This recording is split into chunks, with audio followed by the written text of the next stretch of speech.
Comment connaît-on l'âge d'Homo sapiens? Cet homme, c'est le paléoanthropologue Jean-Jacques Hublin.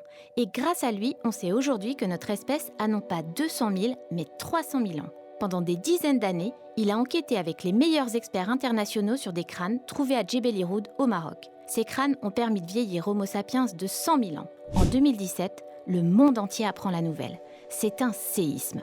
Nos connaissances sur l'émergence de l'homme moderne sont chamboulées et sa localisation au Maroc est une surprise. Les premiers ossements y sont découverts par hasard. Au début des années 1960, à Djebel Irhoud, on a une mine de barytine qui est une mine assez active. Et un groupe d'ouvriers accidentellement va pénétrer dans une poche de sédiments qui en fait est le remplissage d'une grotte avec un site archéologique. Parmi les ossements, les outils de silex, les sédiments rougeâtres qui tombent, il y a un crâne et un des ouvriers va ramasser ce crâne. À cette époque, tout le monde l'ignore, mais ce crâne appartient au plus vieux Homo sapiens jamais observé. Parmi les ossements extraits, on trouve une mâchoire d'enfant.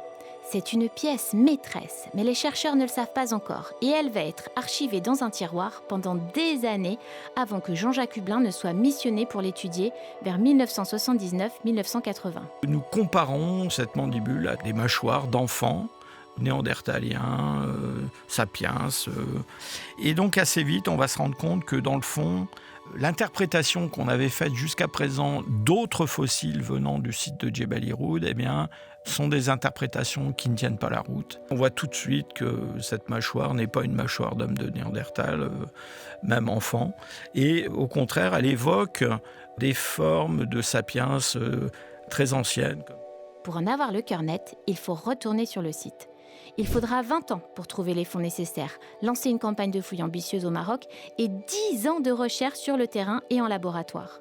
Car c'est bien en laboratoire qu'une technique de pointe, la thermoluminescence, sera déterminante pour fixer l'âge de ces trésors archéologiques découverts 50 ans auparavant. Nous savons donc aujourd'hui qu'Homo sapiens est apparu il y a environ 300 000 ans et qu'il a circulé dans de nombreuses régions d'Afrique. Au total, 22 fossiles humains appartenant à 5 individus ont été trouvés dans la grotte de Djebel Irhoud. Pour moi, ces fossiles ne sont pas juste des pièces anatomiques qu'on va étudier pour comprendre la façon dont les différentes espèces se succèdent. Ce sont des êtres qui ont vécu. J'ai un peu l'impression de les sauver de l'oubli. Si vous voulez en savoir plus, vous pouvez écouter le podcast Les Aventuriers de l'archéologie sur franceculture.fr et l'application Radio France.